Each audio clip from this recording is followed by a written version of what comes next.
Power utility Eskom has issued a warning for load shedding at short notice if electricity users don't use it sparingly.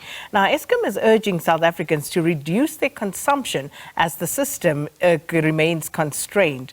Eskom also says that any further losses of generation capacity would trigger load shedding. So for more, we're joined by Eskom spokesperson Sikonathi Mantshantsha. Thanks so much for speaking to us on this Freedom Day edition of the show. Welcome, Sikonathi. Thank you for having me, Sakina. If you will allow me, the statement to which you are referring currently was issued on Monday. We were talking about short notice on Monday, and we did fortunately pull through without having to implement load shedding, both on Monday and on yesterday on Tuesday. So where are we this morning? What are we currently looking like with regard to the grid? Is it still constrained? Sakina, today being a public holiday, there is really low demand, and this will carry on throughout the rest of the week because it's really a short week. So we are not as constrained at this point during this low demand period, precisely because a lot of people have taken leave. But indeed, next week we will be back at the same position where the system will be very constrained when people return to work and the demand therefore picks up. So, and that's of course the time when we are expected to be productive as a nation, when people are back at work and everybody's, doing their bit to keep the economy ticking up and just doing what we need to do to move this nation forward. So if at those times, Sikonathi, we are at the risk of having load shedding because people are being productive or using more electricity. Explain to the nation, because I think many people this morning are perhaps at home, more people than usual. So let's talk about this grid and what the exact problems are. That's absolutely correct, Sakina. The reality is South Africa is severely short of generation capacity. And that will not change until we really have new capacity coming online.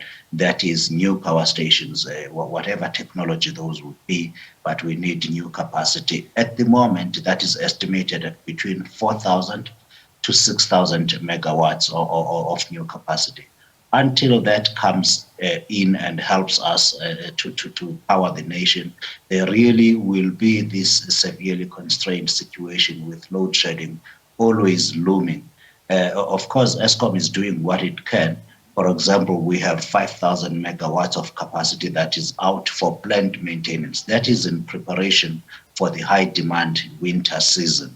We will have the first, the two generating units at the Kusile power station returning to service during the second week of May, which will add 1,400 megawatts of capacity. And some 2 or 3 weeks later, we will have the unit 2 of Quebec nuclear power station also returning to service, which will add a further 900 megawatts.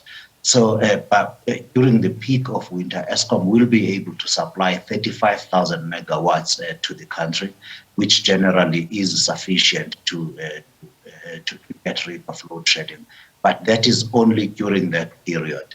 And let's repeat that. Currently, Eskom is able, with much difficulty, to supply only 30,000 megawatts of electricity. And should we have breakdowns, that's when you get such a statement as we referred to earlier.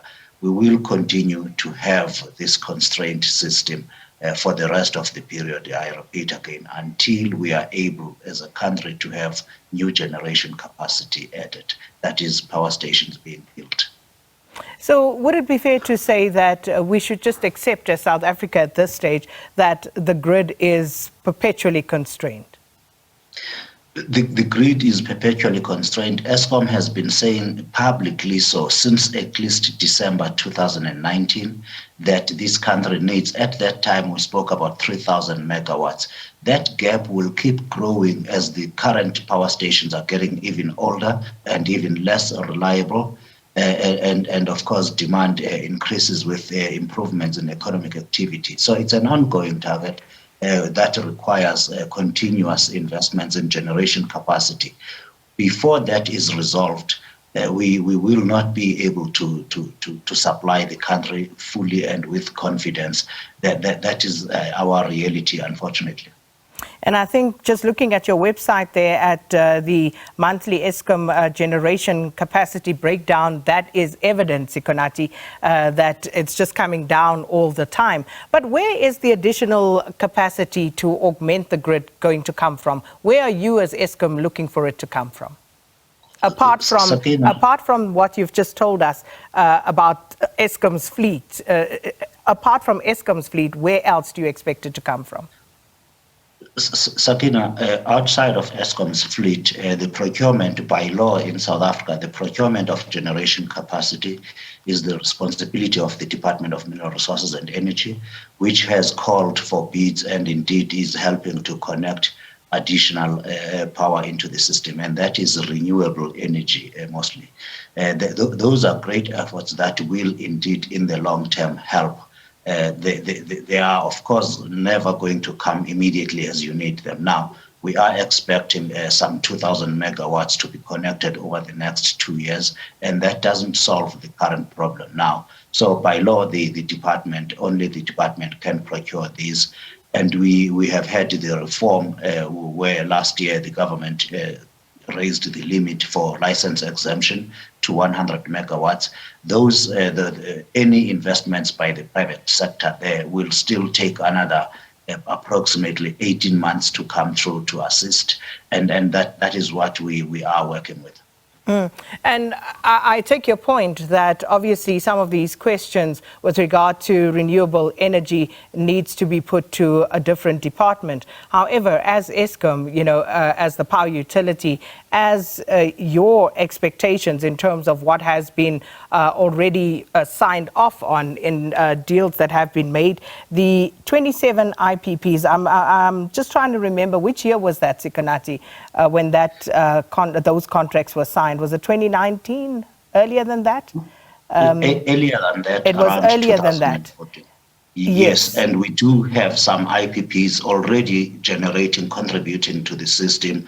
On average, every day during the evening, we've got about 500 to 800 megawatts of power coming from the windows bid 1, 2, 3 of the IPP that were indeed conducted by the Department of Mineral Resources and Energy in the years around 2014 going back.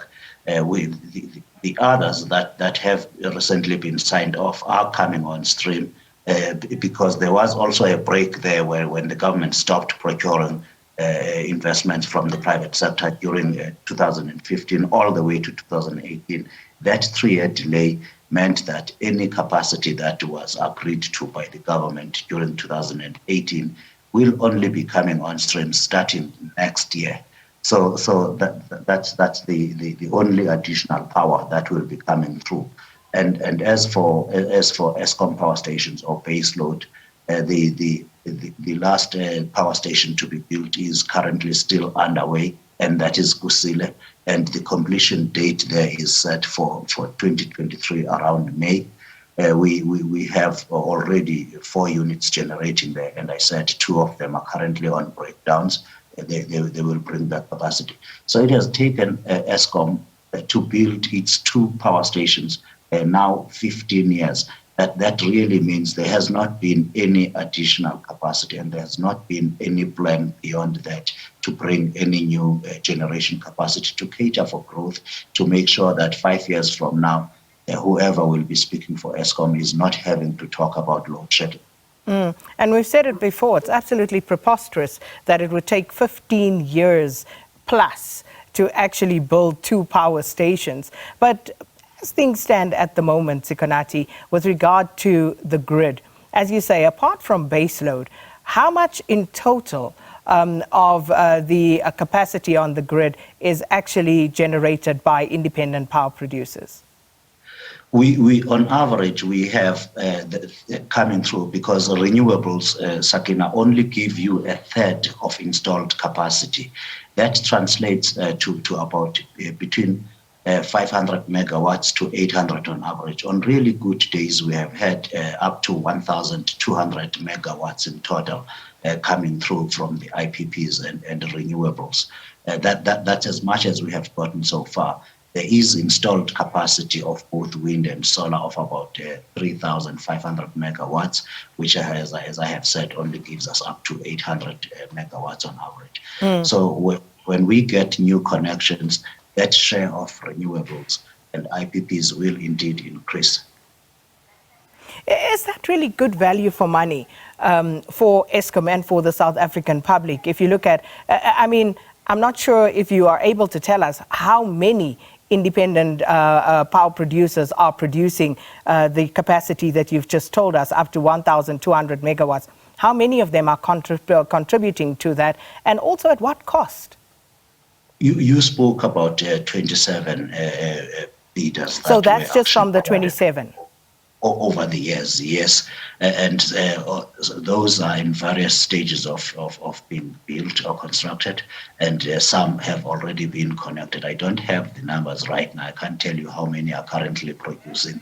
And as you will know, these contracts with the independent power producers were negotiated at the IPP office, and the agreements are public material. They are available, as far as I know, with the IPP office for people to see what they are paying for it. But I can confirm that on average, the cost is slightly higher. Particularly, the average cost is higher than what Eskom has been producing for, and so the public pays, and NERSA has actually made a guarantee that Eskom will get the contracted amounts paid for by the public, and it's a cost pass through. So the technology lies with the producers, and Eskom gets electricity when the, let's call it, when the weather permits. And that is the problem for the general public, Sikonathi, because you say slightly higher now. I remember at some point, the last time we had the CEO on, we were talking about more than 4 rands. So at this point, are you able to just give us a ballpark figure of what it is costing per unit? The prices have significantly dropped from the first bid window, which did cost about 4 rand per megawatt. We are now down to, with the new IPPs that have been signed, we are now down to about 1 rand 80, slightly above or 50 cents above Eskom's own tariff of about 1 rand 32 cents currently.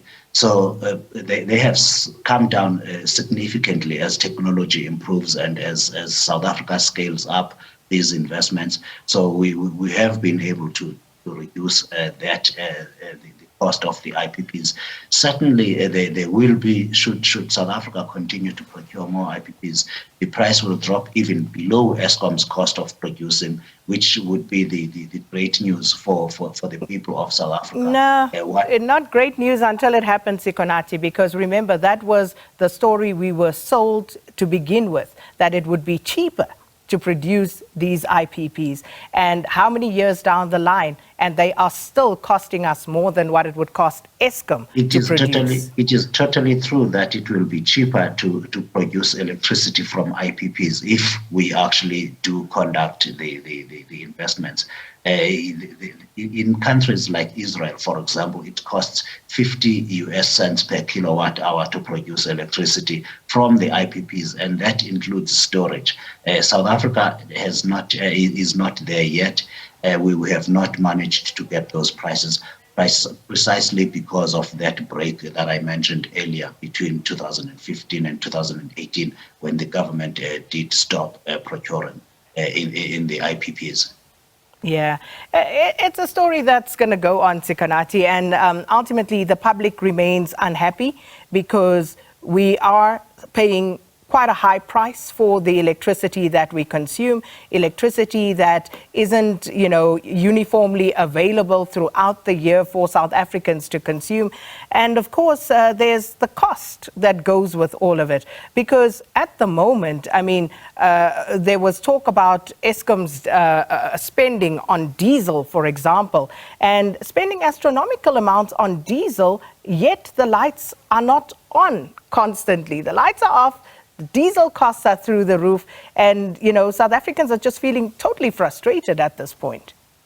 Sakina, unsustainable as it is and very expensive as it is, the reality about Eskom banning diesel in the open cycle gas turbines is precisely to reduce the occurrence of load shedding. If you took out the 3,000 megawatts that you get from from burning diesel, you would then have be guaranteed to have load shedding every day and possibly even higher stages than we have been having. So the load shedding does, the diesel ban does protect the country somehow on being able to receive electricity most of the time. Take that out, you can be guaranteed that every day you will have load shedding, and you will have load shedding at higher stages. Yes, diesel is expensive, but load shedding is even more expensive and more damaging to the economy. And that is the rock and the hard place that we found ourselves in as South Africa. Sikonathi Mantshantsha, thanks so much for speaking to us on this Freedom Day edition of the show.